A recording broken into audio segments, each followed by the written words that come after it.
우리가 현금 그 자체만을 갖고 있을 때는 매년 마이너스 3%씩 빠지는 거다. 그래서 현금이 쓰레기라는 겁니다. 물가가 상승하는 게 이런 자산 시장에도 영향을 준다는 겁니다. 인플레이션이라는 걸 배웠으니까 이제는 기회비용이라고 읽어야 된다.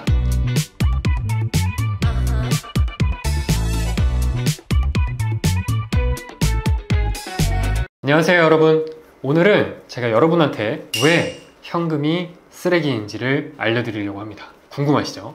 오늘 이 영상 끝까지 시청하시면 여러분의 자산을 손해보지 않고 지킬 수 있습니다. 그럼 바로 본론으로 들어가 보시죠. 우리가 1부 때는 자본주의에서 하지 말아야 될 것과 해야 될 것에 대해서 배웠습니다. 그래서 오늘 2부는 이제 자본주의를 살아가면서 우리가 꼭 알아야 되는 인플레이션에 대해서 알려드리려고 합니다. 그 전에 이 내용 자체는 자본주의라는 책에 다 담겨있는 내용이고요. 여기서 저의 실전 경험과 그리고 또 추가적으로 제가 알고 있던 지식들을 같이 전달해 드릴 예정입니다. 그래서 이 책은 전 세계 경제 전문가가 같이 만든 책이다 라고 봐주시면 될 것 같습니다. 그래서 저는 이 책을 꼭 한번 읽어보시길 추천드리고, 이 화면을 보시면 돈이 계속 만들어지는 현재 사진이 보이시죠? 근데 돈을 보면 어떻죠? 모양이 다 동일하죠. 그런데 이 돈의 가치가 동일할까요? 여러분은 어떻게 생각하시나요? 예를 들어 뭐 A라는 5만원권이 있고 B라는 5만원권이 있는데 둘 다 5만원권이잖아요. 우리는 당연히 똑같은 5만원권이라고 생각하는 겁니다. 그런데 그게 아니라는 거죠. A라는 5만원권과 B라는 5만원권이 각각 다른 가치를 가질 수 있다는 겁니다. 그래서 A라는 5만원권은 45,000원의 가치를 가질 수도 있고 B라는 5만원권은 5만원 그대로의 가치를 가질 수도 있다. 왜 그런지 궁금하시죠? 뒤에서 제가 설명을 좀 더 구체적으로 해드리겠습니다. 일단 왜 이 돈의 가치가 달라지는지를 알려면 인플레이션에 대해서 이해를 해야 됩니다. 그래서 인플레이션이 뭐냐? 사전적 정의를 갖고 왔는데, 첫 번째, 통화량이 증가함에 따라서 화폐의 가치가 하락을 한다. 그리고 물가가 오르는 현상이다 라고 정의가 되어 있습니다. 근데 딱 이렇게 들었을 때는 이해가 안 되죠. 제가 이 빨간색으로 표시한 단어들을 한 번 더 설명을 해드리도록 하겠습니다. 통화량의 증가라는 게 뭐냐?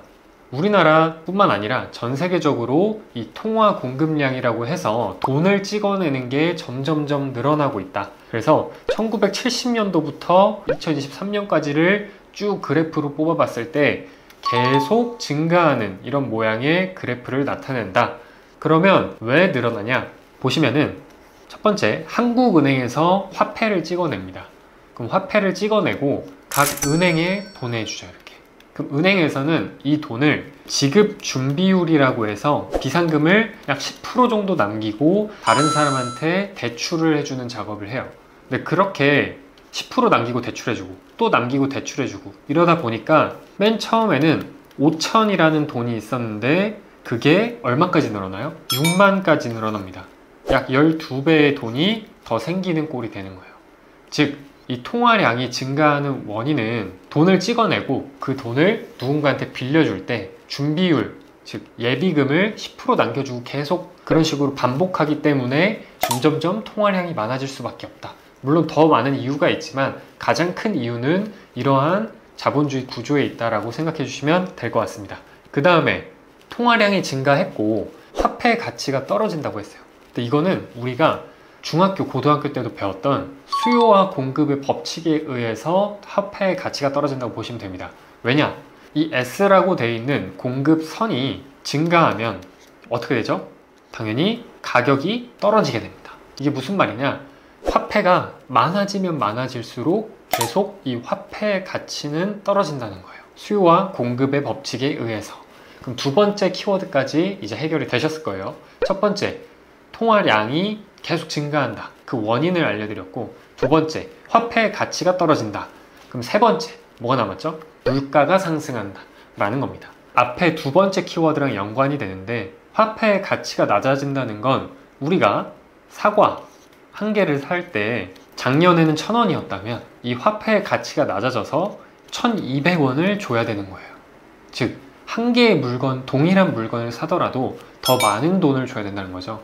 그래서 통화량이 계속 늘어남에 따라서 이 소비자 물가 지수라는 이 물가도 계속해서 이렇게 상승하고 있습니다. 그래서 총 이 인플레이션의 정의를 다시 한번 말씀드리면, 통화량, 화폐를 계속 찍어냄에 따라서 화폐의 가치가 하락을 하고, 그 화폐의 가치가 하락함에 따라서 물가는 오른다라는 겁니다. 여기까지 이해되셨죠? 이 세 가지 키워드를 이해하시면 되겠습니다. 그리고 이 인플레이션, 즉 물가가 상승하는 게 우리가 흔히 알고 있는 김밥, 붕어빵 뭐 이런 거에만 국한되는 게 아니라 우리의 자산, 즉 아파트, 주식 시장, 이런 자산 시장에도 영향을 준다는 겁니다. 그래서 보시면은 아파트의 실거래가가 2007년부터 시작해서 쭉 우상향을 하고 있다는 걸 알 수가 있습니다. 주식 시장도 동일하다. 코스피를 보면은 1980년부터 2024년까지 보면은 계속 이렇게 우상향하는 모양을 보여준다.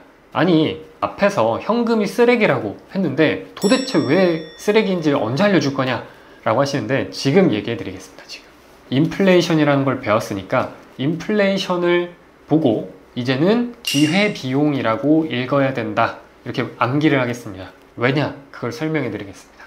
여기는 왼쪽부터 현금, 그리고 자동차, 아파트가 있습니다. 각각 비교를 해보니 현금은 우리가 현금 그 자체만을 갖고 있을 때는 수익률이 0%죠. 근데 물가 상승률이 3%라고 가정했을 때 현금만 갖고 있으면 매년 마이너스 3%씩 계속 빠지는 거다 라고 보시면 됩니다. 그래서 현금이 쓰레기라는 겁니다. 두 번째, 자동차를 보시면 우리가 이 자동차를 흔히 자산이라고 생각할 수도 있는데 전혀 아닙니다. 왜냐? 감가상각이라는 게 들어가죠. 그래서 이 자동차를 사자마자 내가 산 금액의 몇십 프로가 떨어져요. 왜? 중고차로 가기 때문이죠. 두 번째, 이 자동차를 유지하는 들어가는 유지 비용들이 있죠. 수리비, 점검비, 뭐 세금, 뭐 기름값, 이런 것들이 있습니다. 그런 것들이 있기 때문에 현금보다 이 자동차가 더 안 좋아요. 왜? 물가 상승률은 계속 올라가는데 내가 산 자동차는 감가상각, 유지비 때문에 계속 가격이 깎이는 거예요. 그래서 꼭 자동차를 살 때는 이걸 생각하시고, 내가 이 자동차를 통해서 돈을 벌 수 있다, 돈을 버는 직업이다, 경제적인 이득이 있다라고 했을 때 구매하시는 걸 추천을 드리겠습니다. 마지막 세 번째, 아파트, 자산이죠. 아파트는 자산입니다. 아파트에 제가 17년 동안의 연평균 상승률을 뽑아봤을 때 연평균 약 3.8% 평균적으로 상승하더라고요. 그래서 물가 상승률을 상쇄하고도 약 8% 이상의 수익을 가져갈 수 있다는 겁니다. 통계적으로 봤을 때요. 그래서 이 세 가지 예시를 통해서 여러분들한테 말씀드릴 수 있는 게, 첫 번째, 현금은 쓰레기다. 두 번째, 자동차는 더 쓰레기다. 다만 내가 자동차를 통해서 그 이상의 부가가치를 만들 수 있다면 오케이. 그리고 아파트는 자산, 즉 자산은 좋다라고 말씀드릴 수 있을 것 같습니다. 여기서 뭐 아파트뿐만 아니라 주식이 될 수도 있고요. 내가 코인 투자를 잘하면 코인이 될 수도 있습니다. 그래서 제가 여기서 말씀드리고 싶은 거는 꼭 투자에 관심을 가지고 배우고 투자를 하시면 좋겠다라고 말씀드리고 싶어서 이 영상을 만들게 됐고요. 마지막으로 여러분이 오케이, 내가 인플레이션이라는 거 알았어, 무조건 아파트 사야겠다 라고 생각하고 유튜브 몇 개 보고 이렇게 사시는 분들이 있어요. 절대 그렇게 하지 말라고 말씀을 드리는 겁니다. 이 예시로 설명을 드릴 수 있을 것 같은데, 잠원동에 있는 신반포 4차 아파트와 문정동에 있는 올림픽 회미리타운 아파트입니다. 이게 2006년에는 정말 재밌는 게 이 회미리타운 아파트가 7천만 원 더 비쌌어요. 신반포 4차보다. 근데 지금 어떻게 됐죠, 가격이? 신반포 4차는 최근에 실거래가 32억입니다.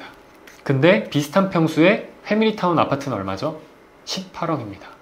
무려 약 2배 정도의 차이가 나요.